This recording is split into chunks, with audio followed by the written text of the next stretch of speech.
decided today to fix us some breakfast. So we're going to fix some gravy.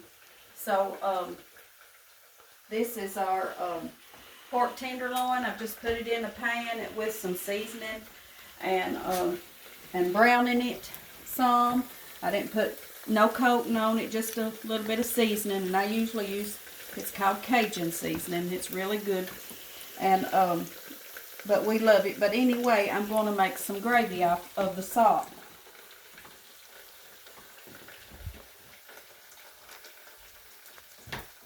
I've just got it golden brown.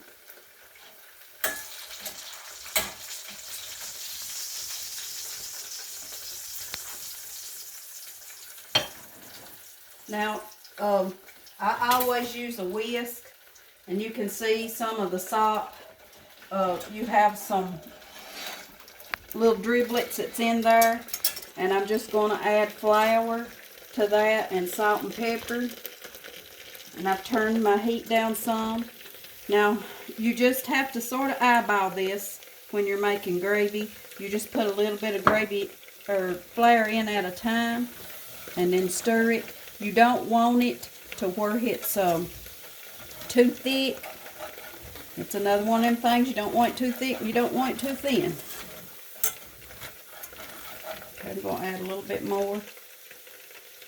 When you do meat, it really gives your gravy a good flavor to use that salt afterwards. You can use any kind of pork product, chicken, any kind of salt that you want to use, bacon, sausage, any of that.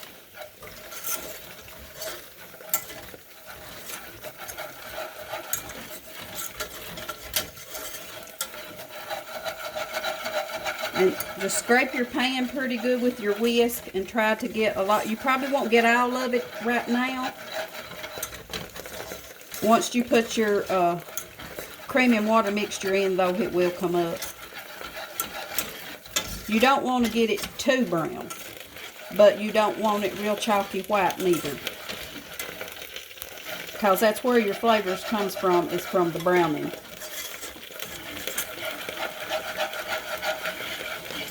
And you can use, the best skillets really to use to make gravy is either your cast iron skillets or your straight aluminum pans. I wouldn't recommend doing a non-stick skillet because sometimes they do have a tendency that black stuff off the sides of it can come off right into your food. I really don't like using them very much.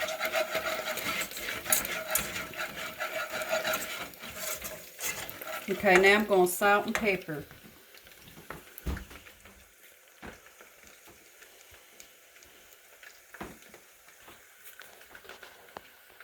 Probably right around about a teaspoon and a half to 2 teaspoons.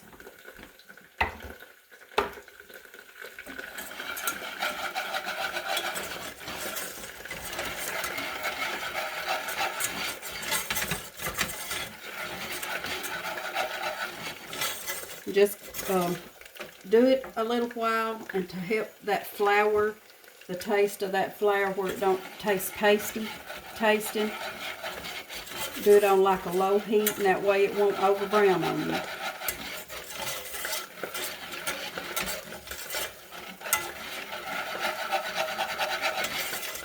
Now I like to set mine off after I get it about the brownness that I want it. It's more like a tan.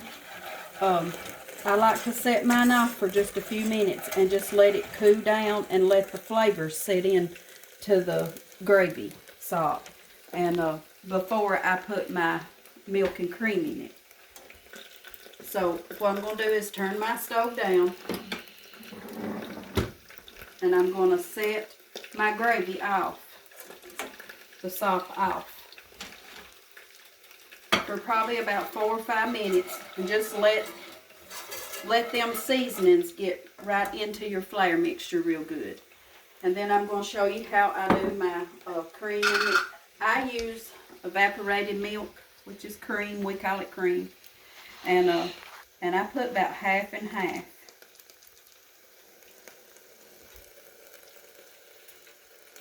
And then I mix it with water, cold water.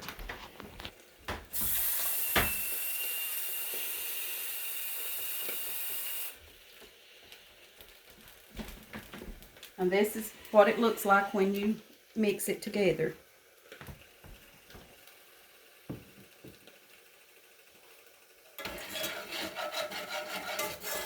Now once this cools down and we put the milk and stuff back in it, I'll set it back on the stove. And then I always add a little bit more salt and a little bit more pepper.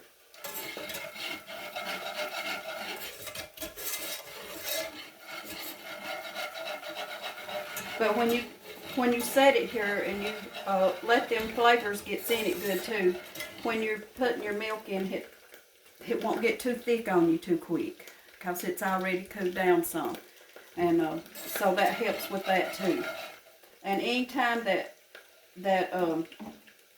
it starts getting too thick, once you start, it starts developing where it's getting thicker and you think it's too thick, I always add just a little bit more cream and water mix in with it, or you can just use straight water.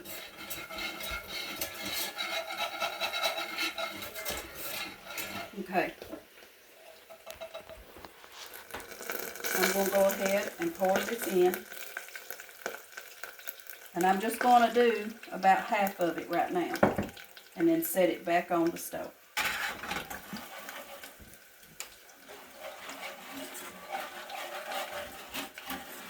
And now you can turn your heat back up, about medium heat.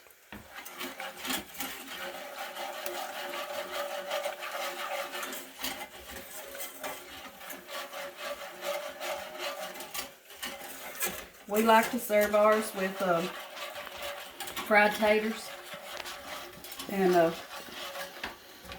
homemade biscuits. And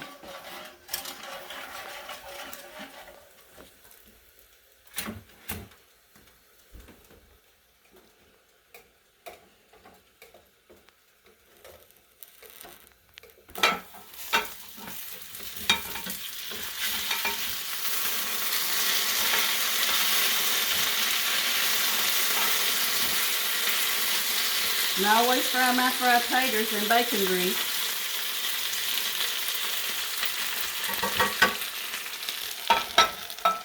And it gives your fried taters a good flavor. This is, as you can see, this is starting to thicken up some. Gravy is something there that you do have to sort of stay on top of. You can't hardly go and walk away from it a whole big lot because it can get thick on you quick. Okay, where it's starting, you can see where it's getting thick. Now I'm going to add the rest of my milk and water.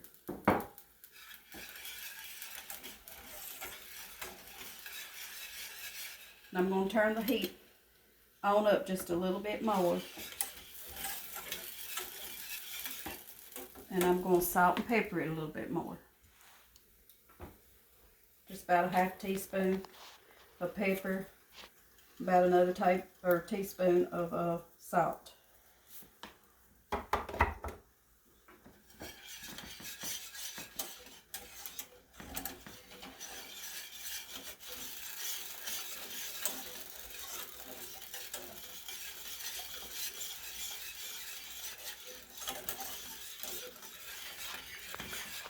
See the color?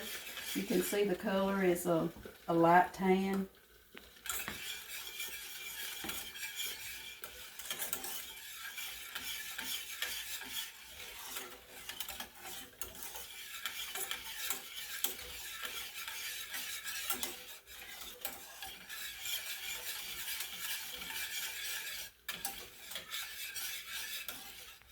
For being from the South, this is one of it's been a staple in just about everybody's household for breakfast of the morning is biscuits and gravy.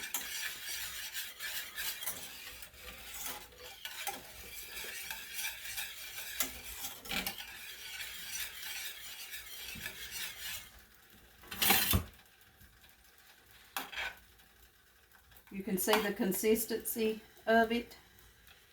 If you like it just a little bit thicker, hit a boil just a little bit more. And when it boils a little, it'll thicken back up a little bit more. And if it gets too thick, you can always add more water.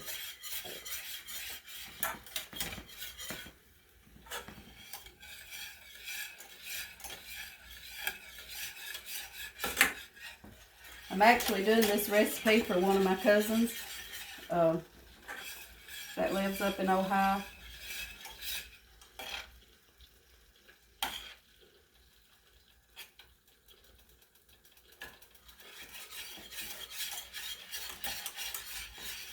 Hello, Sherry. I'm just so glad you're watching my videos. I hope everybody up there is doing okay. Now this is a little thick for me, so I'm going to add a little bit of water to it.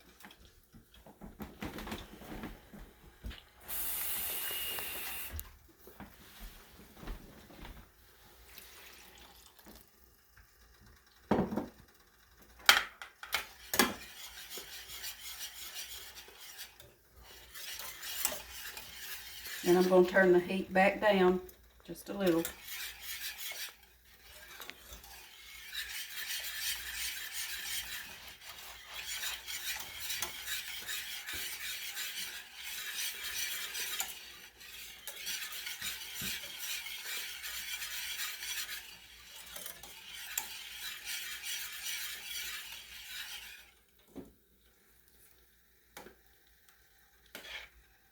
Okay, now this is how I like mine.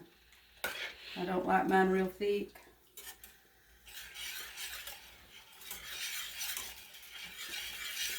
But this is about the perfect consistency right here. So you can turn your turn it up on low just to keep it warm.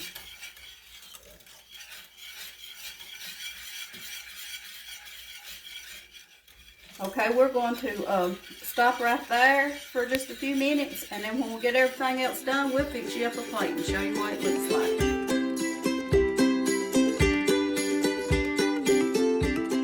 Welcome back, you all. We've got our gravy ready and our fried taters, and I just wanted to show you my plate. Our gravy, our biscuits, our pork tenderloin, and our fried taters. That is some good eating this morning. But thank you all. Subscribe and like and share the videos. And God bless you all.